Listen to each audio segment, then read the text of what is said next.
Salut et bienvenue dans cette nouvelle vidéo tuto bac. Aujourd'hui, on s'attaque aux propriétés du tissu nerveux.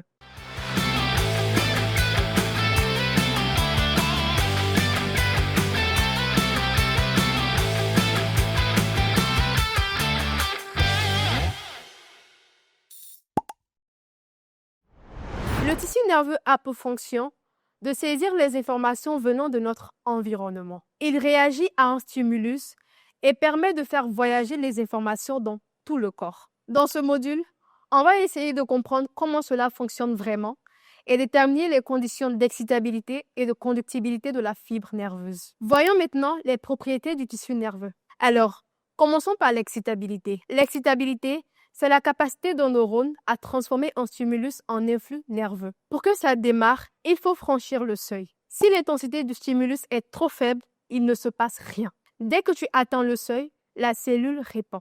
La durée compte aussi. Un stimulus trop court, même suffisamment intense, peut rester inefficace. À l'inverse, s'il dure au moins le temps utile, la réponse se déclenche. Et la manière dont le stimulus arrive change tout.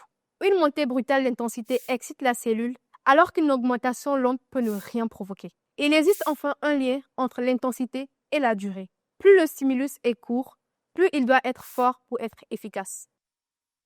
On résume ça avec deux repères pratiques. L'aréobase, qui correspond à l'intensité minimale efficace quand on a tout le temps du monde. Autrement dit, le seuil d'excitabilité. Et l'achronaxie, qui est la durée minimale nécessaire quand on applique une intensité égale au double de l'aréobase, donc au double de l'intensité minimale.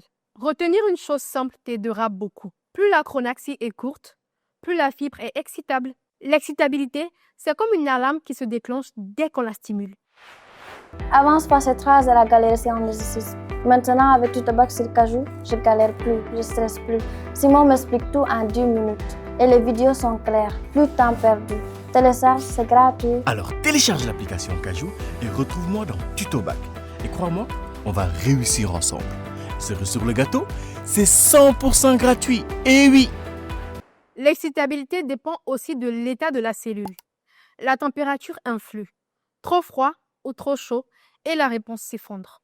Certaines molécules modifient la sensibilité. Les anesthésiques la baissent et certains stimulants l'augmentent. Et le timing compte. Juste après une réponse, la cellule devient momentanément impossible à exciter. On parle de période réfractaire absolue, puis un peu moins sensible pendant la période réfractaire relative. Dans cette seconde phase, il faut un stimulus plus fort que d'habitude pour répondre. Deuxième propriété, la conductibilité. Parlons maintenant de la conductibilité. Une fois né, l'influx nerveux se propage le long de la fibre. C'est la conductibilité. Mais pour que ce voyage réussisse, la fibre doit être vivante et intacte. Là encore, un exemple va tout éclairer. Une lésion mécanique, un manque d'oxygène, un refroidissement extrême ou au contraire un échauffement trop fort peuvent bloquer la propagation. Les anesthésiques aussi font chuter la conductibilité. Un nerf n'est donc pas exactement un fil électrique inerte. Il transmet parce que ces cellules sont en bon état physiologique. La conductibilité, c'est le message qui file comme une étincelle dans un câble. Petite astuce pour bien retenir tout ça. Quand tu vois une question sur seuil, durée ou variation brutale, pense immédiatement au duo intensité-temps et à l'achronaxie. Ne confonds pas non plus l'excitabilité qui correspond au démarrage de la réponse et la conductibilité qui en est la propagation. Et si on te parle de réfractarité, vérifie bien si on est dans la phase absolue, c'est-à-dire zéro réponse possible, ou relative, c'est-à-dire réponse possible mais plus difficile. Le bac approche. Tu stresses, c'est normal. Mais avec TutoBac, tu as tout dans Kahoot. Un coach qui te conseille.